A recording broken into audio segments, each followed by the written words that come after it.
What I've realized is Britishers designed a certain education system.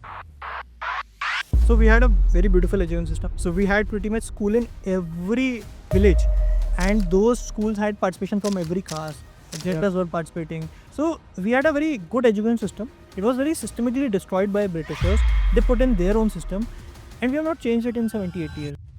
What do you think are the biggest challenges today? The first one would be lack of patriotism. We say we are patriotic, but I find that Indians are the least patriotic. Saying that India is great and all is good, but are you taking actions on a daily basis to make it happen? By the end of 11th standard, I started preparing seriously for JEE. The first 6 to 8 months I really enjoyed. One test I remember distinctly, I got a rank of 20 when I was already started scoring second and third rank, and that hit me like very hard. I fell in some form of depression back then. I built up a lot of anxiety. Third year end, I had an offer from Google for an internship. I decided not to pursue it and rather join a very small startup in Pune. In terms of coding, I was one of the best in my class. So I had that confidence, हाँ Google तो कभी भी चले जाएंगे. ऐसा नहीं हुआ, but so there were nearly 350 students in my coaching. I was nearly 315th rank. And there was this sir of mine. My parents actually decided to meet him. We went over there and I was expecting a big time scolding. He told my parents that this child has a lot of potential. He can do well. Anything very emotional, very close to your heart? Any story of a student or anything? There have been students who have been Uber drivers, sons of rickshaw pullers, who have come to Newton, build their lives up, and from their first salary have bought, let's say, scooty for their fathers. But the best feeling is, My question is, why are you doing this?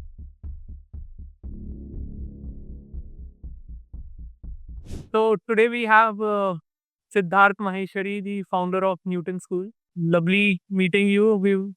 Before starting the podcast, the conversation that we've had, I'm so charged. Right at the same time, I think I'm calm. Usually, I'm very kind of energetic, but I'm in my own thoughts because of the conversation that we've had. How are you? Like how are you feeling? now doing great. It's a beautiful, day in Bangalore. And of course, lovely meeting you always. Yeah. How long you have been in Bangalore? It's been almost 10 years now. 10 years now. So before you started Newton School. So I think out of college, this was my first city. Yes. Acha. Yeah. Okay. You graduated from IIT Roorkee. And which year? 2014. 2014. And I was looking at your the work that you've done. You've done startup before college or before college. If you can call it a startup, but yeah. What was it about? Basically, so the good thing about me was I got access to computers very early on. So I started, coding and working on computers when I was in my third standard. Okay. And by the time I reached 10th standard, I had my own blogs, websites, graphics design studio. So it was mainly a, design and development studio sort of. I was the only one who was part of it. But I used to make websites and graphics design for US-based companies. My blogs used to have millions of visitors and lakhs in earning. So I had two types of blogs. One were for profit blogs, which were, about technology, finance, etc.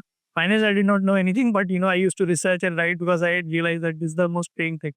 And then I had a set of blogs which were about open source. I used to promote open source tools. I used to write tutorials and things like that. So yeah, if you could call it the list of things I used to do back then, yes, but I was making money. And that definitely gave a lot of exposure. That definitely gave a lot of, understanding about how technology is shaping things up. So someone sitting out of Gwalior, a small town like Gwalior, at his father's shop and basically making money at that early age gives and accessing the world at large gives you that kind of exposure and confidence that changes lives. So it was because of internet I came to know about IITs, and I realized these are the best places in India. And that's how I decided that, I was all you yourself discovering all of this, or anyone guiding you? No. So basically, we come from traditional business families. Education was not so much of importance there. Fortunately, because of internet, I got to know about all these good colleges, top colleges. I got to know about computer science, and I realized, this is what I'm doing so far. This is what I would like to do. So yeah. And tell me about the piece when you started writing blog. Who told you to do that?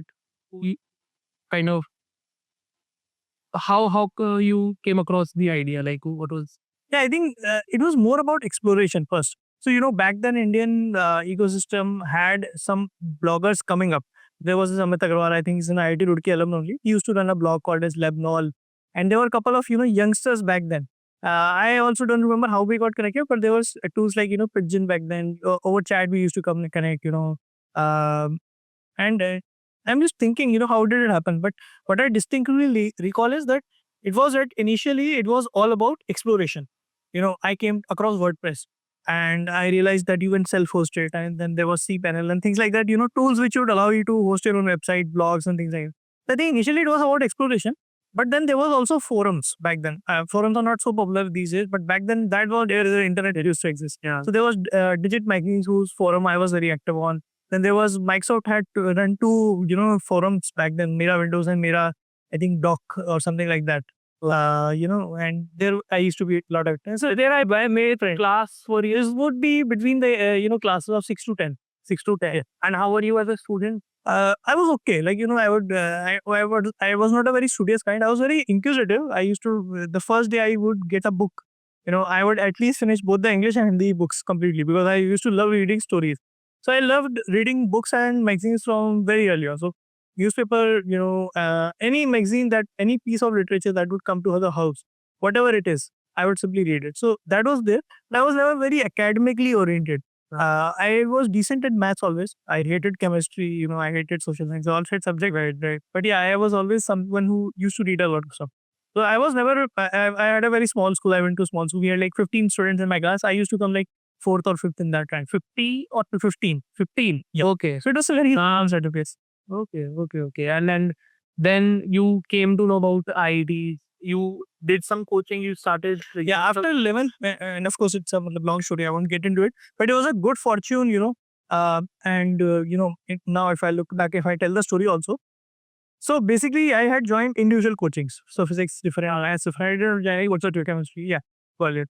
And I asked my physics sir, I stood up and asked him a question, and he could not answer it. And he ridiculed me. He made fun of it. And I thought that this is wrong.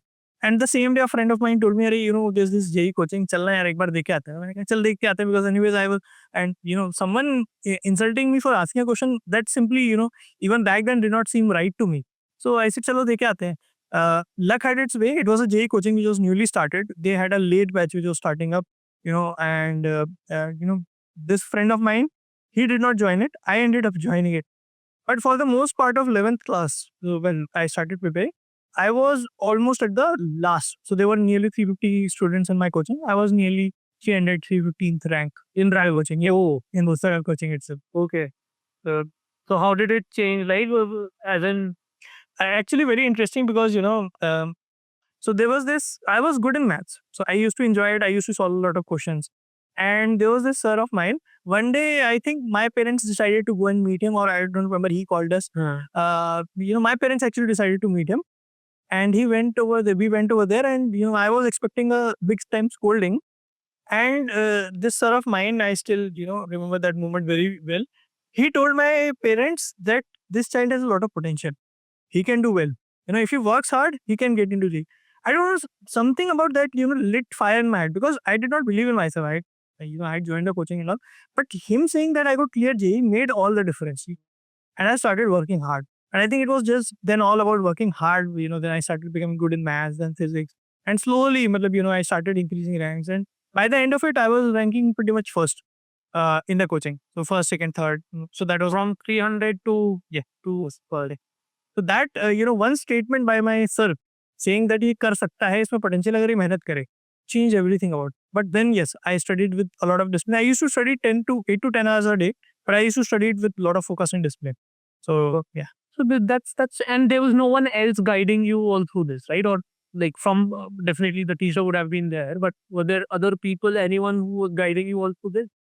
No, I don't think anyone else was there, mainly my coaching. So there were, then once you were the part of the coaching, there were students you would look up.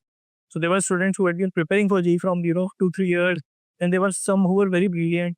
And, those, and since you would have also gone through that journey.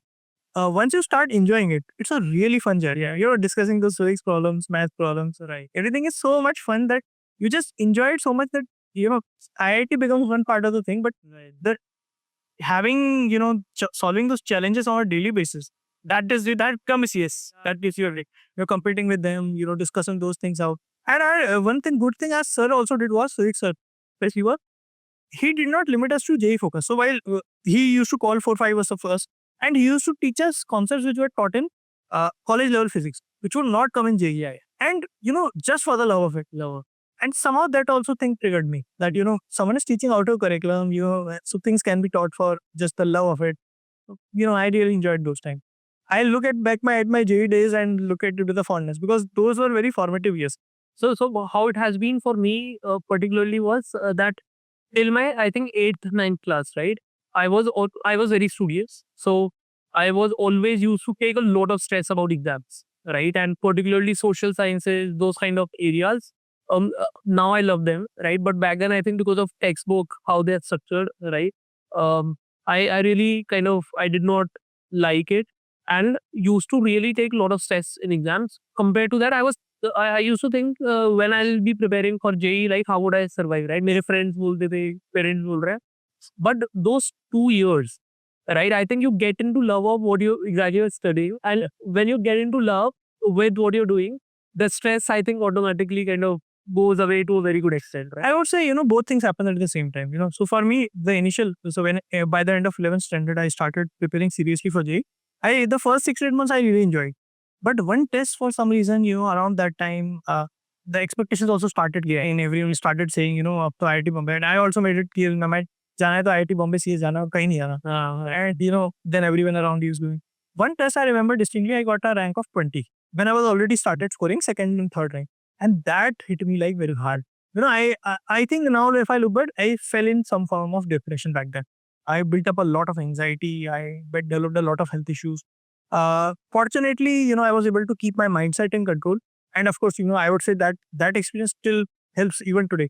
And I recovered, but it took me 3 4 months, and it was a lot of stress. It impacted my body badly. So I would say, both enjoying, but at the same time, once expectation kicks in, stress is imminent. So both. My teacher used to say, so we call him Bade Bhaiya. He used to, so just I think 1 week before the final JEE advanced exam, he said, Ki now you're prepared enough for 2 years. Now you don't expect that you'll crack the exam. We're like, what is this? Like, we're prepared and hence the expectation. But I think that day I learned that lesson that the minimum you expect while you're working, right? I think, but keep on working. So no expectation doesn't mean there's no work to be done. I think it's like, as India especially, we don't need to look too much or think about it too much. I think Gita ji says it beautifully. Yeah. You need to focus on your work, and you need to have goals in mind, but you don't need to bother too much about it. Life is long, like things will happen. So I think that is the most important. Detaching yourself from the result, absolutely, for the sake, just for the sake of it, right? So I think that's important. Sure. And then you joined IIT Roorkee. Yeah. Was there a confusion? Because I had that confusion of IIT Roorkee versus Delhi. I was getting my dream branch in Roorkee, but then I decided because of N reasons. But was there any? I wanted computer science, so my list was computer science. Fourth college in my list. So back then, I got IIT Roorkee. I was very clear. That's my pride. How was life at IIT Roorkee? I think the best 4 years of my life. Easily, I would say hands on. It started with a lot of fun, and I was very active. And I was very socially conscious also. So when I had joined IIT, I was very clear, that I wanted to do something big in my life, something which impacts society, country. So I started preparing for IAS when I got into. But I was doing a lot of stuff. So I became part of a lot of groups. I, was part of campus technical groups. I was part of magazines. I used to participate in every competition possible. I actually won a mechanical department contest on the first year itself, first month itself. So we are building an amphibian machine. So you were exploring all. I was exploring everything. But by the end of first year, I realized, I can't have my boards every year. So in the second year, I focused a lot on development. And also I started, becoming very active in volunteering circles. So I used to go to nearby village, teach underprivileged students. That was my something which was not related to curriculum, but, I wanted to do it because I always felt a responsibility towards society. So that was it. By third year, I had done enough at development, and I thought, let me try research. Because, one of the parts that was very appealing to me was doing PhD, coming back to India and becoming a faculty member. So, third year, I, full on, I explored. So this teaching thing has always been there, is it? Yeah. I think somehow, it was there. Or basically,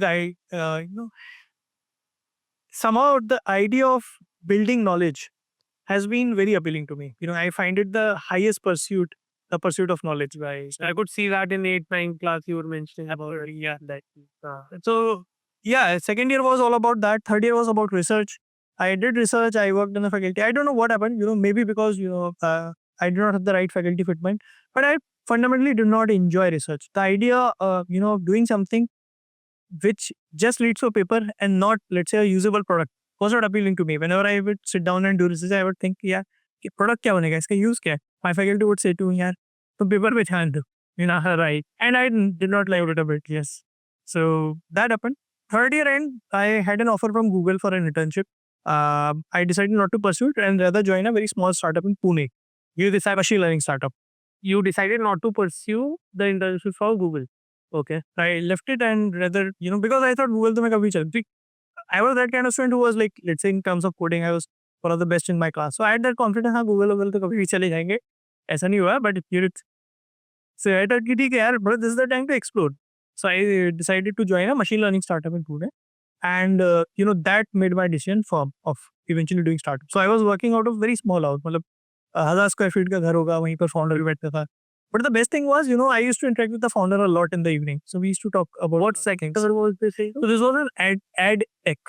Yes, advertising tech. Yeah. He used to do machine learning to do, retargeting. So that was what, 2013? Yes, this was 2013. Was much ahead of time, I would say. And I saw the startup culture. We would do all things ourselves. When we would come, then cleaning lady would come and, we'd have to go out and, set out because she would clean it. I used to make chai for everyone in the office. So all it Usually get interns to do that work. I was the intern. Yes, that's what. You mentioned about teaching and giving back to the society. Where was this thought coming from? Was it there or like how did that happen? I think it was there from very childhood. I look back and sometimes question this also. I think it was there from very childhood. I used to think about, I was very emotional. I used to think whenever I would see someone poor or someone in distress, I would simply, become very emotional. And then I think because I used to read a lot. So I read a lot of Gita Press books also. I used to read a lot of Hindi books also. And the ideal that was set in front of me of all the saints, of all the, good leaders, I think I would have read stories about Swami Vivekananda, Shivaji Maharaj. It was all about, living a life which is beyond you. And later on, while I was, of course, in college, I, realized that spirituality is all about that. Spirituality is not about, कि बहुत ध्यान में जा रहा है. It's about realizing the oneness in all of us and living a life, living the life beyond you. Absolutely. What is that? I think, the way I would look at it is basically when whatever action you are taking, do it in a way in which you are not just thinking about yourself. You're thinking about what it would mean to others also. And also trying, to do actions which actively help others, which actively makes this world a better place. So I would say this is as simple as living beyond yourself. So to kind of understand it deeper, why help others? Like very basic question. Why? So why not at that right first year, second year of college? Typically, what I've seen is people are usually like trying to make their safety net. Yeah. Right. So they're trying to build that up. So why in that case, right? Why help others or why to look beyond? So a lot of people say, right, there are times to do that. Once you're sorted in your own self, then to kind of go into those areas. See, I can go to the theory of it, but reality is, when I look at my childhood, from childhood, it was somehow innate. So I used to create these icon packs. I was a graphic designer back then. I was not a great one, but somehow what I realized in this world is that even if you're just putting yourself out there, even if you think what is not great, it works. So these packs used to have like 50,000 downloads. I used to create wallpapers, etc. So even back then, I used to make sure that every wallpaper pack of mine had an India icon in it. Somehow, some place. The complete theme around it. So I was very patriotic from very childhood. I don't know why it happened. Now, of course, I can give theories and all. But for the other question about, basically doing something in your life and then eventually doing, I think that also works for some people. The other thing is basically, usually it doesn't happen. See, I think I would look at it two ways. One, you can't say suddenly I'm living my life in a certain way till 35. Let's say I will say, okay, smoke and drink, मतलब whatever you want to say, that I'll spoil my body. You take an example of our health. You know, you can't say कि 40 तक मैं अपनी as को बिल्कुल health को पूरे से तबाह करके रखूंगा and then suddenly I say, you know, I'll flip it around. It doesn't work that way. It takes time. It takes a lot of courage. And as you age, your mind, your responsibilities, everything fixes you in a direction.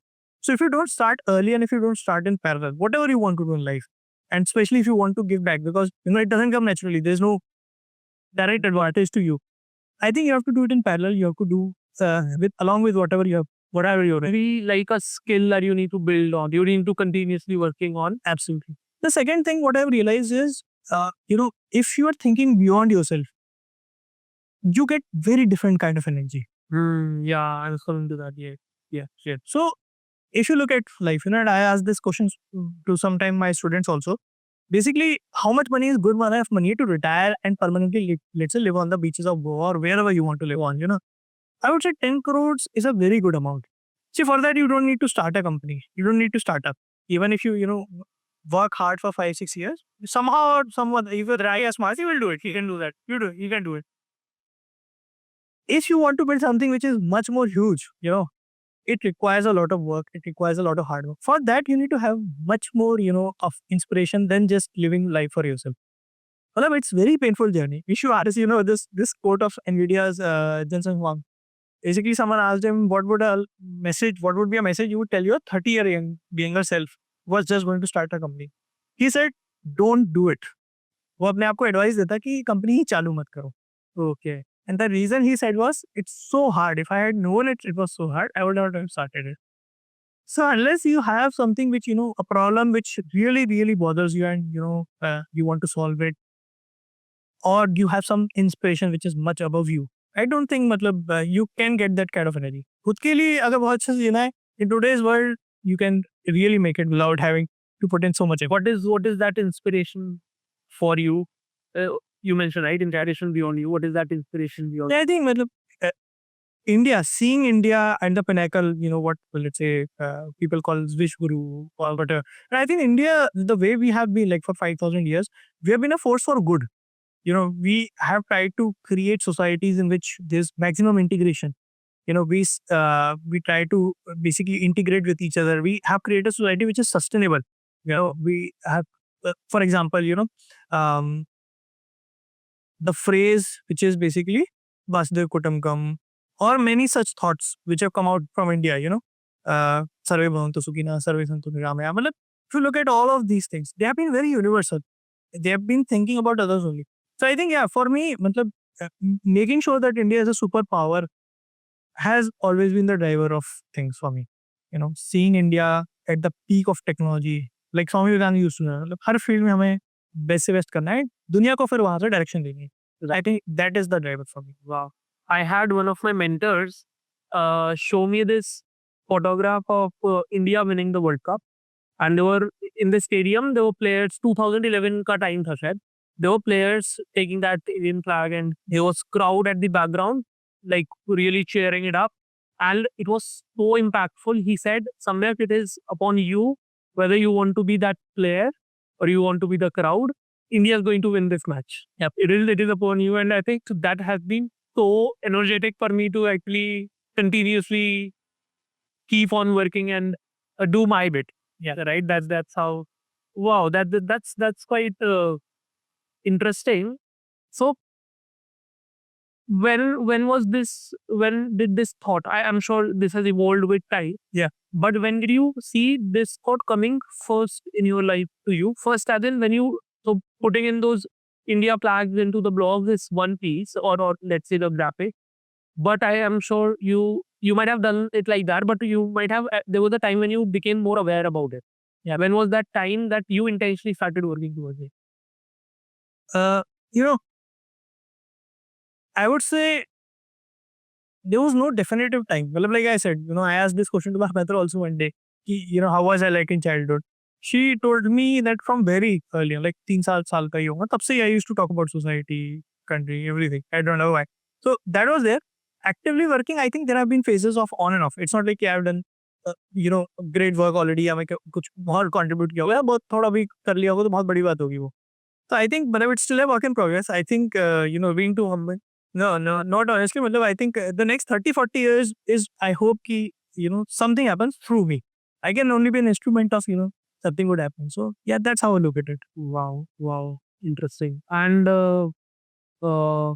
what do you think are the biggest challenges in achieving the Vishwaguru Yeah. goal that we as a country are going through? What do you think are the biggest challenges today? Yeah. I think the first one would be lack of patriotism.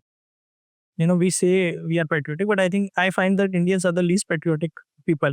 Okay. Saying that, India is great and all is good, but are you taking actions on a daily basis to make it happen? When you go out on road, are you littering or not? That shows whether you care about it or not. If you really think that your entire country is your home, is yours, you want, you don't throw wrappers around there. No? So this is an example. The second thing is, I think, lack of ambition. For some reason, we have become our ambitions have been very low. हम अपने आसपास देखते हैं, हम उसी में कुछ करके खुश हो जाते हैं. Third thing is work ethics. I think I would rate Indians very low on work ethics compared to it's about basically committing to something and then delivering it on time. So time का commitment हो गया, discipline हो गया, how productive are we? I look at our offices and in India and I see that people करीब हम बहुत काम करते हैं, and it's true. मतलब इंडिया में in general लोग ज़्यादा काम करते हैं, but then they take a lot of chai breaks also. They're actively trying to figure out ways कि हम अपना काम slow कैसे करें. Lot of people. I'm not saying everywhere. I think what you're talking about is also intention. Can we say that? Right. Yeah, absolutely. So, for example, in students, I see this, and it's not like I'd never have cheated in my life, but I see in today's students also, cheating is considered a game. आपस में boast करेंगे, मैंने पता है ऐसी चोरी किया है, मैंने ऐसी चीटिंग किया है. Ulta, if I look at it, one of my friends, a good friend from IIT Delhi only, he told me that he was for masters in US, and he was part of an examination, and the faculty gave the question papers and went away, and no one talked to each other. Can you imagine that happening in India? So the point is, I think these all things will need to be solved in parallel. It's not like ये सब solvable नहीं है या ऐसा नहीं है. If we look at ancient texts, everything, all of these were very important. The concept of dharma, karma, all of these things were about it. But somehow today, it's not. These things can be improved significantly in India. I find this word so interesting, right? Dharma. I think, and I think it's highly misused. Yeah. Right, in a very wrong context all the time.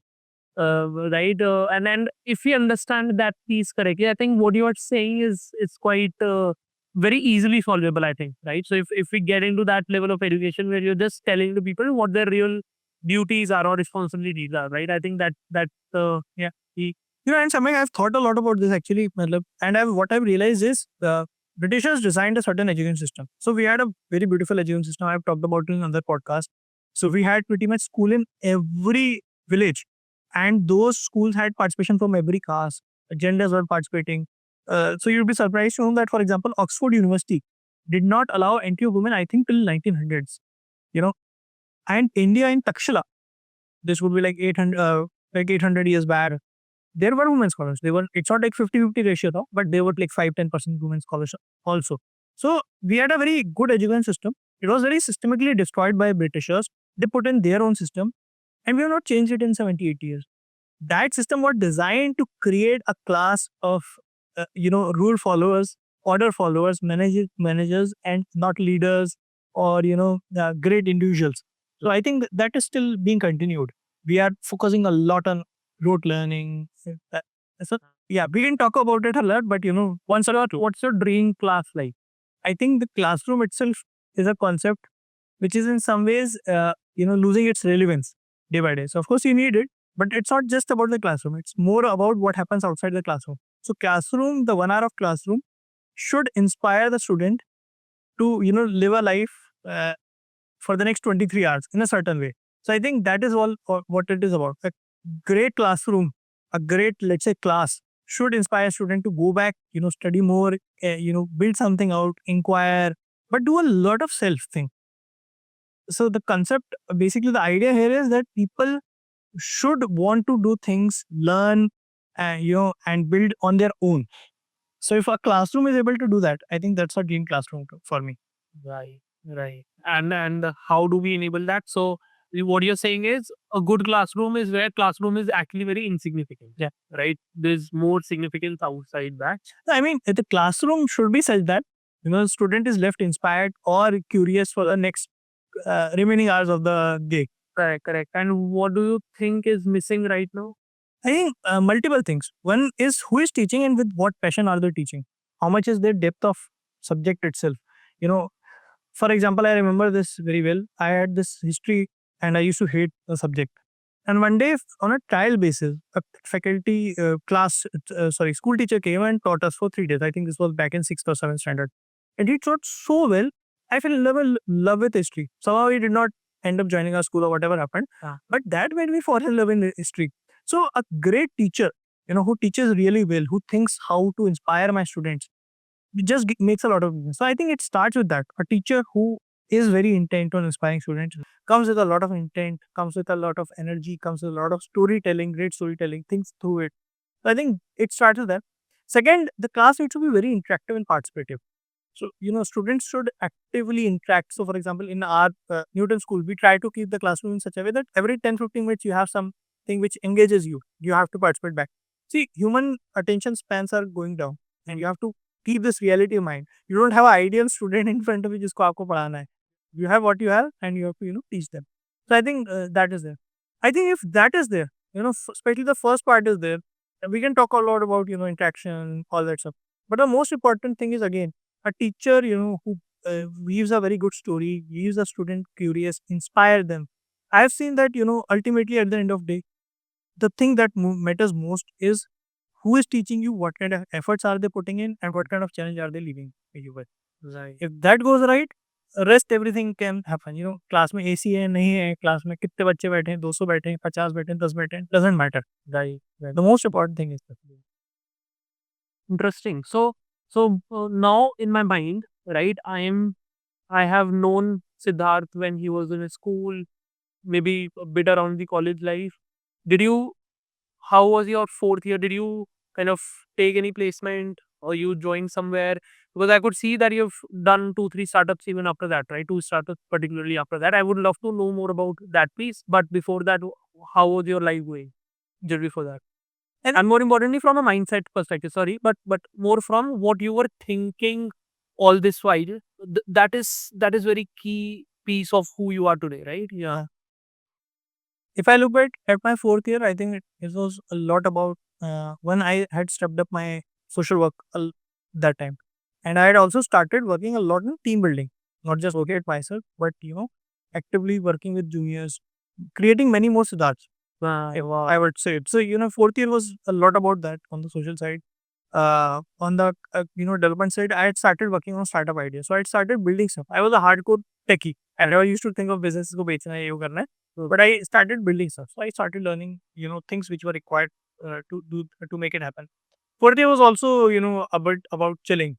So, we used to, go on trips and all. And we used to, I remember going to Kumbh Mela then, I used to have Jintahar and all that.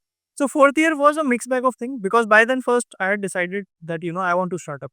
But placement was important for me because, I understood the family situation. I did not have, even if I wanted to start up something, I needed some funds. So I said, let me go and work for a year. I worked with InMobi as a software developer for a year, saved some money and then started my first company. What was it about? The first company was a social network. We are building an entertainment social network. This is 2015. It is 2015. Yeah. So that's the idea that came to us, because we were movie lovers. We used to watch a lot of movies. So we said, there would be a lot of people who would be like us.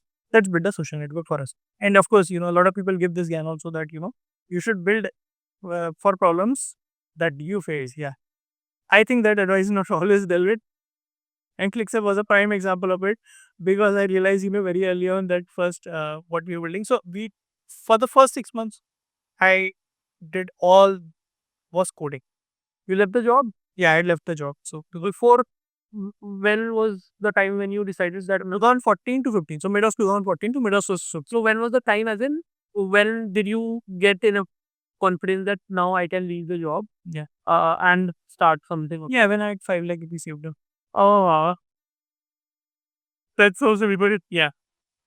Right. Yeah, this will take me to for 2 years. Let me do it. That was simple parameter. Or 5 lakh will take you 2 years. So I think that is very important as a founder, right? How you keep your necessities minimum, right? Especially when you're starting up. I think that's very. And I think finance is very important and people don't realize it at early age. That was, the decision making point. So for the first 6 months of the startup, this was in 2015, yes, mid of 2015. All I did was coding. So I used to get up at 6 p.m. in the evening. I used to have dinner and I started coding. I used to code till 7 a.m. in the morning. And then I used to, along with my co-founders, go for, having breakfast all over Bangalore. So we discovered new places like Vidyarthi Bhavan, Brahmins and all. And we used to have good breakfast. I used to come back by 9 and we used to sleep. So 9 to 6 we used to sleep. And 6 months I worked hard on the product, built beautiful features. There was comments, there was nested comments, there were likes. He said, okay, likes nahi, abhi to humne is pe dislike ka button bhi dalna hai, all this stuff. 6 months later we launched. He said, aaj to sare users aayenge. And no one came. Oh, and that's when really did it. Okay, so what we have built is that's a users who came. Then, the next 6 months journey went up getting users. So we did ads, we did a lot of stuff, we did SEO, tried a lot of things. The ultimate thing for that? No, we had not reached. So the ultimate thing where we realized while doing it for 6 months is that even the people who were coming, they were not very key. They were not using the product a lot, And then we launched an app because we will keep on building things. And then people started downloading the app. And they were downloading the app and we were happy, but for some reason I did not feel it right. So what I did is that time I added a phone number field. Okay. And I started calling those users up.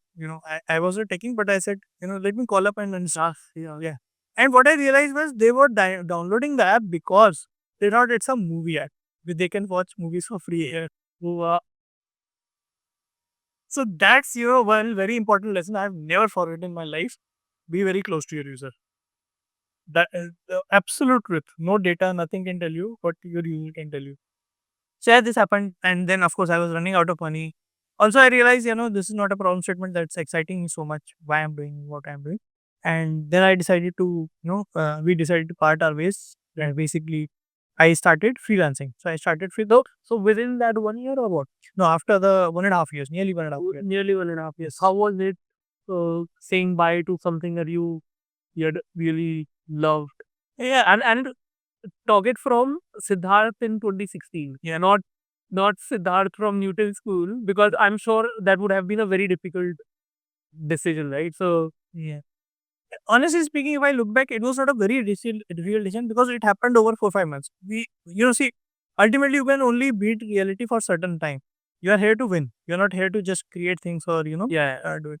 So we said, okay, this is not working. Let's give it another 2 months of trying something.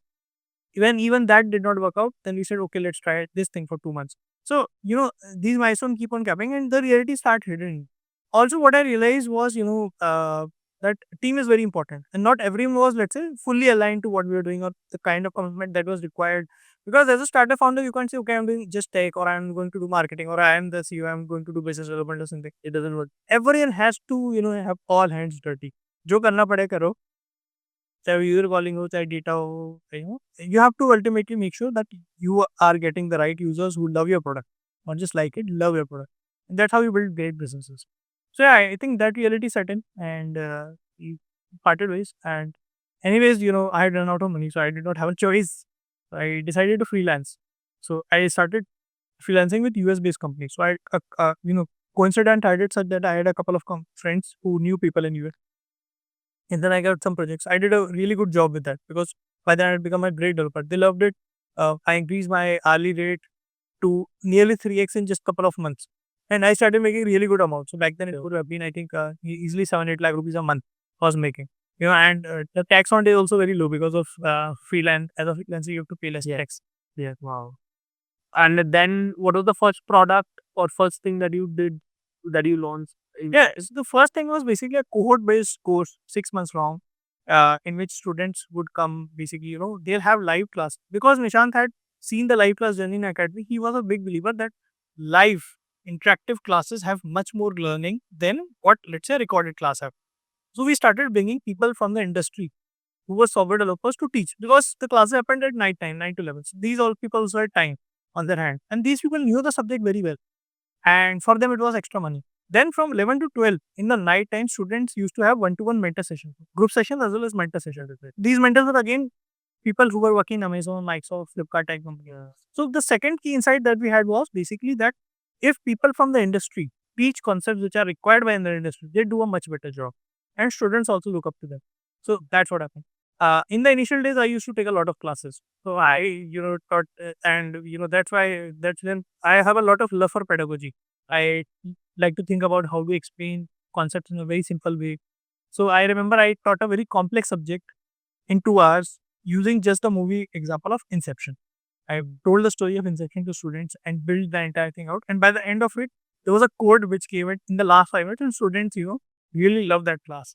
So yeah, so initial days, we used to do all kinds of stuff. This was primarily the time when I was graduating out, right? 2019, 2019, 2019. And I was very passionate about education in the sector.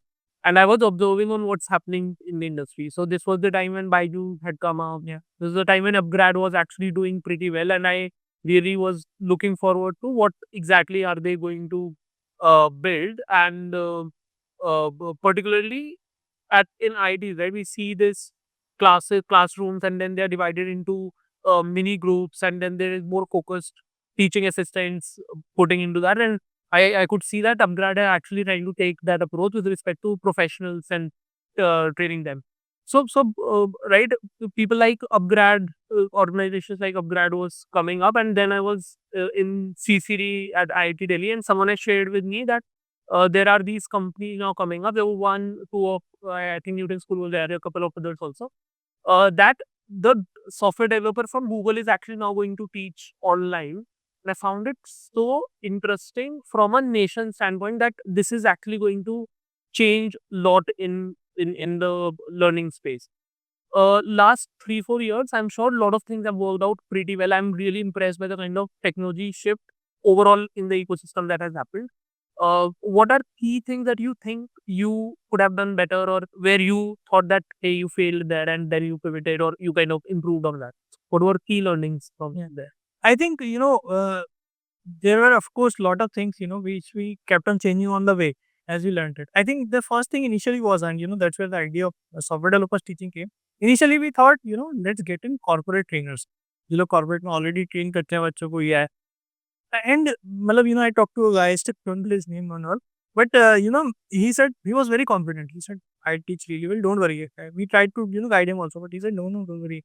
The first class he took, and he bombed.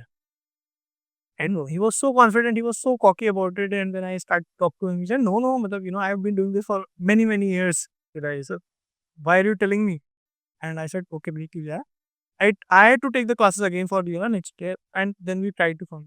So one of the realization was that teaching is, as a profession, if someone is doing it, they may not be the best at it.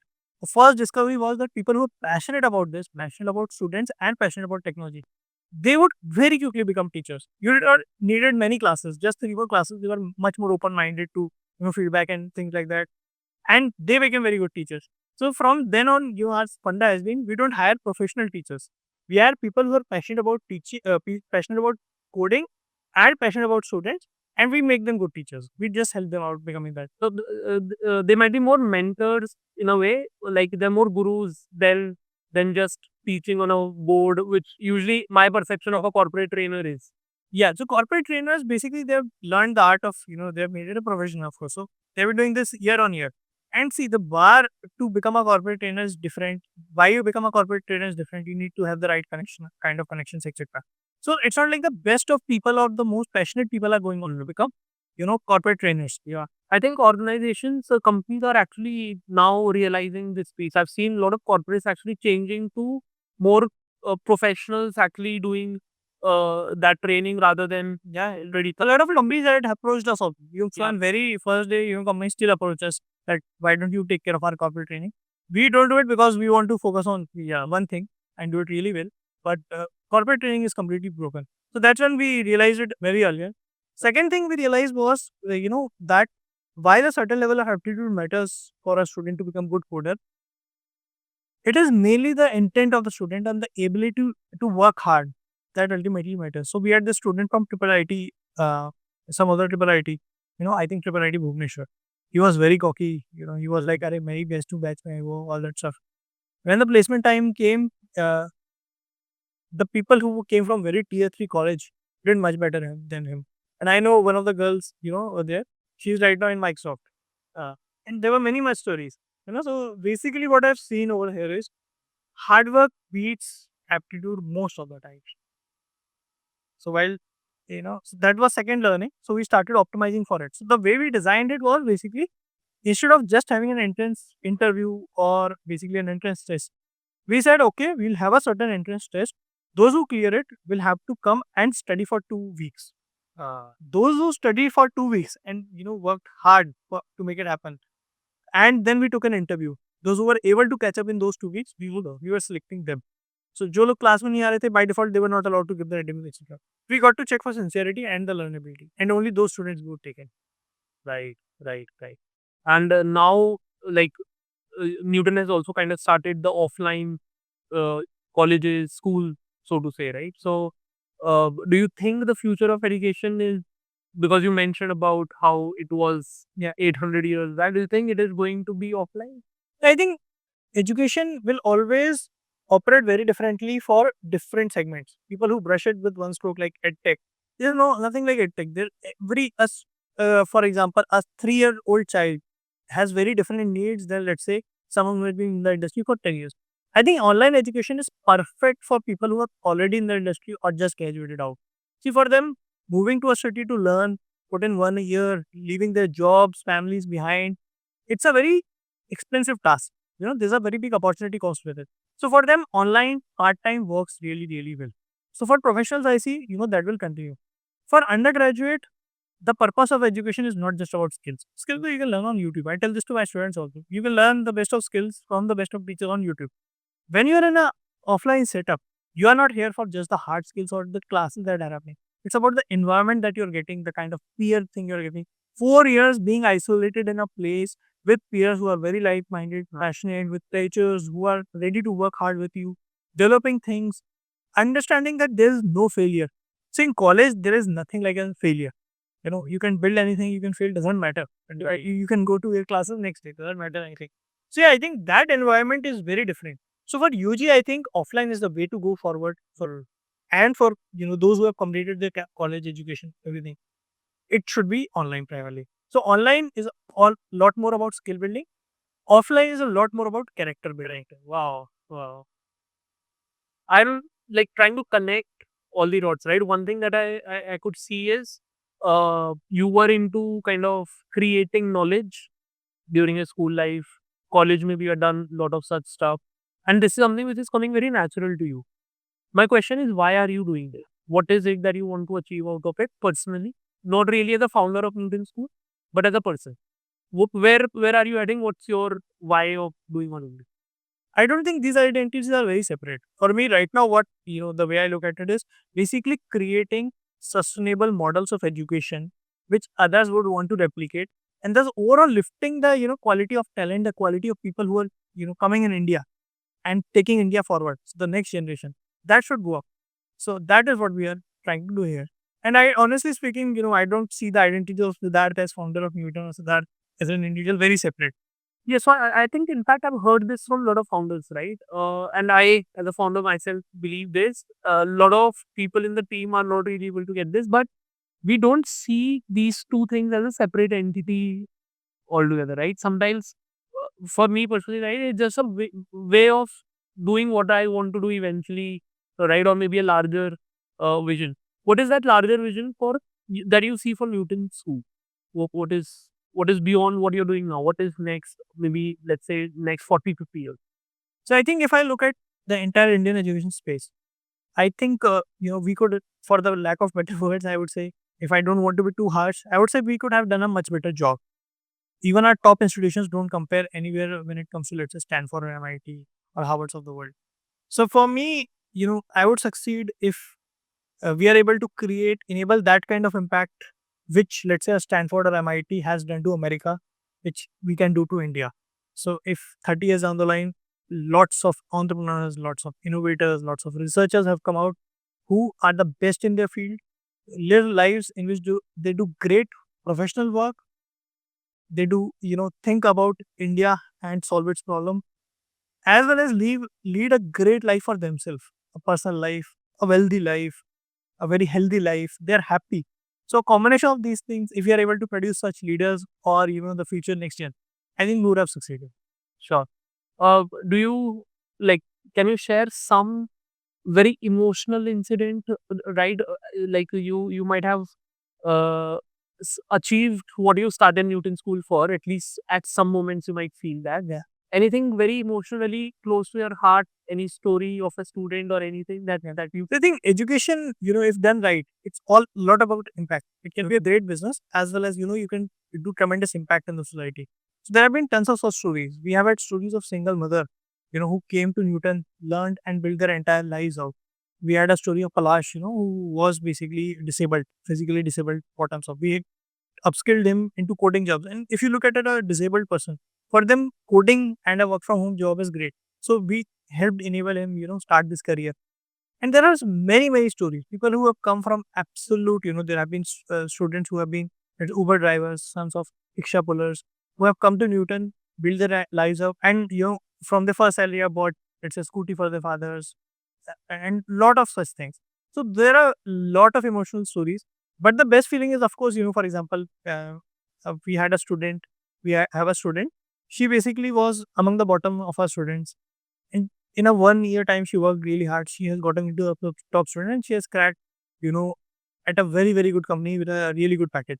So those kind of stories, really inspire us and energize us to continue doing what we do. And how does that make you feel? Right, like are you proud of yourself? Like what is your self image in that sense? Yeah, I think we are just enablers of things. Like, honestly speaking, ultimately, it's a student's hard work, that matters.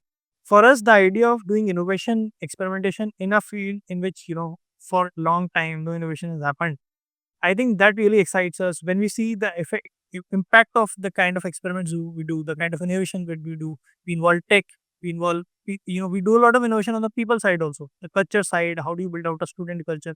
So in education, there are so many dimensions. You have the student culture, you have the faculty culture, you involve tech and product to make it better. How does infra play a role? So the space, the kind of space that we operate in, even that has a big role, when it comes to mindset. So it's a multi-dimensional problem. And getting to work on all of these things, working on the most challenging aspects is a privilege, and I really enjoy my work. You mentioned about culture. How is it? Like, what's your and you mentioned about your co-founder a lot of times. How is your relationship with your co-founder? So, if I'm going to ask the team about Siddharth, then about Nishant, like how would they describe you? What do you think? Yeah, I think when they would say that, basically the way they would look at us is that we are one united entity. So no one would have ever saw us fighting in the company. There are stories of founders, otherwise who would fight with each other.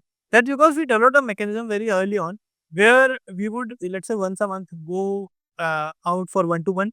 You'd, let's say, start in the evening, we'll have dinner together, 7 p.m., 6 p.m. Wow. And this will go until, let's say, 2 a.m. And we'll talk our heart out. And we'll talk about the small issues also. या तूने उस वक्त मेरे को उसके सामने काट दिया था, मेरे को अच्छा नहीं लगा. So, in founders, I'll tell you, in any relations, it's not the big thing that causes challenges. Big things usually people address. It's the small things. So our equation has evolved over time, and I would say for any co-founder relation, it's not less than a husband-wife relation or a partner relation, because you need to have that level of trust. You need to know that you got each other's back. Startup is a very hard journey. There are many times you are going to die, many times you are going to go up. When you stand together in these times, and when you are not blaming each other, when you are basically absolutely trusting and saying यार अरे ठीक है यार अभी solve करते हैं इसको, जो भी है देखा जाएगा, that builds that kind of formidable relation that brings a lot of peace in your life. Right. Do you see people in the organization taking that quality or that practice up? Absolutely. So culture, I would clearly say, drives from the founders. So it starts from top down. You can't say I am writing this culture down, अब सबको follow करना है. It never happens. So as a very simple example, recently I saw that our meetings used to start late, 5-10 minutes. It was becoming acceptable to start meetings 2 minutes late also. What I started to do was I started going on the meetings at the dot time. I would make sure that I've planned my schedule in such a way. And if I'm late even by 2 minutes, I would apologize. Go in a meeting, and the first thing I would do is apologize. And I started seeing that all the meetings started happening dot on time. these kind of things basically define your culture. So, for example, me and Nishanti never shout on anyone. We have a culture of very politeness, but at the same time, very ambitious and aggressive culture. We do things fast. We take up big projects. So that culture has, woven inside Newton very deeply. So all our people are, you can say very polite, but at the same time, very aggressive and ambitious. Have you faced the issue of the culture being diluted at times when you scale the teams? And I'm sure that usually happens, right? So how do you deal with that? How do you ensure culture is scaling well along the team side? So culture, one thing again, is basically a work in progress. So irrespective of whether you are scaling or not, by default, if you leave it, it will go down. That's for sure.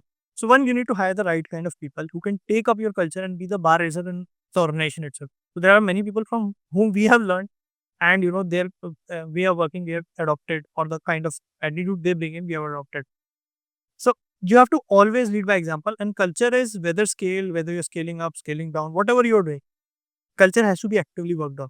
Okay. And how how often do you meet your team? Do you get that time? I'm sure you might be meeting the senior leaders, but how do you ensure that you're talking to the last person who's actually working directly on ground? Maybe to that extent, maybe an intern. Do you get that time, or how do you ensure? So one thing is there, matlab, when you're in office, basically you have an opportunity. You just need to find it. Well, you can go and chat with someone. You can take anyone on chai, matlab, anything you can do. So I think, especially if you're there in person, it becomes very easy.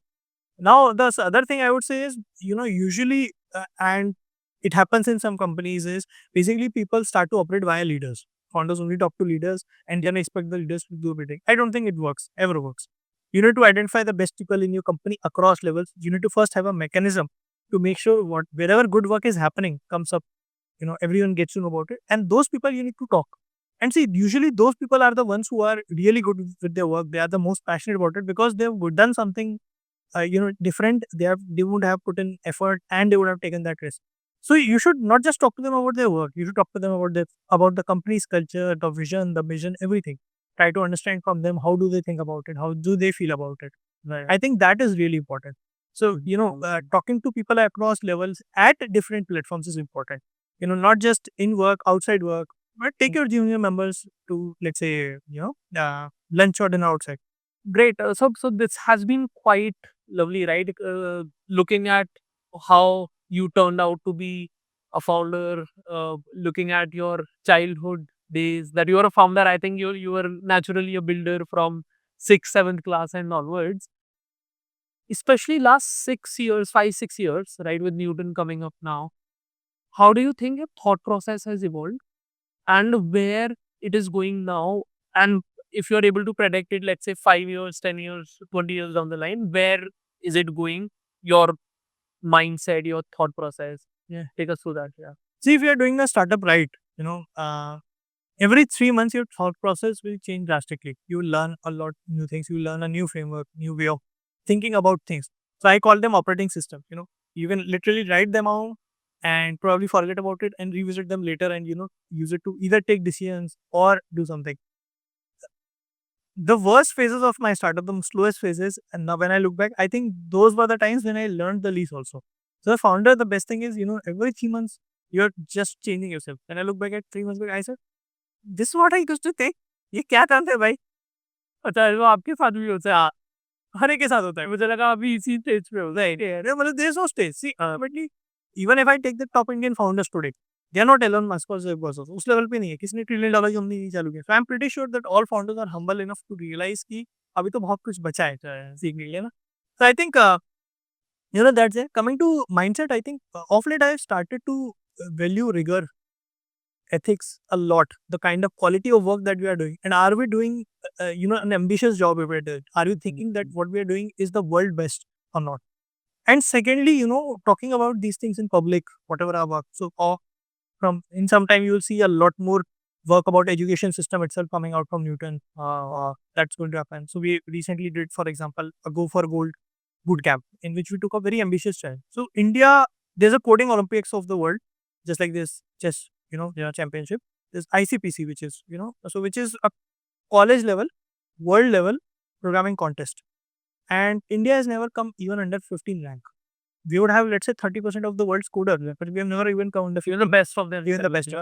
So for the first time, we did a very strong initiative here. We brought in the 50 best coders of India together, college coders, and we brought in 10 of the best coaches from the world. And these people learned together for 10 years. And our aim is that within 5 years, we should change this ranking to data gold. Wow. So those kind of ambitious things, we are taking. So for me, the defining keywords would be ambition, rigor, hard work. Wow. Wow. Wow. This has been so good, Siddharth. Thanks a lot. I think I've learned a lot about entrepreneurship, particularly in that entrepreneurship mindset that you've shown. Going beyond yourself, I think, is one of the key learnings personally for me. It was lovely. Thank you so much for having me, Samyak. Thank you.